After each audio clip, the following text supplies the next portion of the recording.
அப்பா நான் கூட்டமா மேலே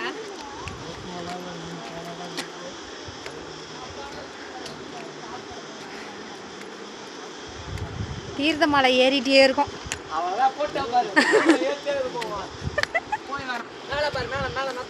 பாருங்க எங்க ஃபேமிலி எல்லாம் நடந்து தீர்த்த மலைக்கு வரவில்லை பார்த்தா வரணும், இல்லைன்னா பையெல்லாம் பிடிங்கிட்டு போயிடும். நம்ம எதையுமே வச்சுக்க முடியாது. வரவில்லை பாருங்க மங்கிக்கு வந்து தண்ணி தாங்க எடுத்துச்சு அடங்குது, விடவே இல்லை. ரொம்ப நேரமாக வாட்டர் கேனு இழுக்கிறோம், விடமாட்டேங்குதுங்க. ரொம்ப தண்ணி தாக்க மாட்டேங்குது பாவம். தண்ணியெலாம் பரவாயில்ல, அங்கங்கே ஊற்றி வச்சுருக்காங்க, தொட்டி மாதிரி கட்டி விட்டுருக்காங்க மங்கிக்கெல்லாம். ரொம்ப வெயில் வேறு அதிகமாக அடிக்குது, மேலே ஏறவே முடியலைங்க. ஏறுறது கூட கொஞ்சம் கஷ்டப்பட்டு ஏறிட்ட மாதிரி, இறங்குறது தான் ரொம்ப கஷ்டமாக இருக்குது. எவ்வளோ அழகாக குடிச்சிட்ருப்பாருங்க.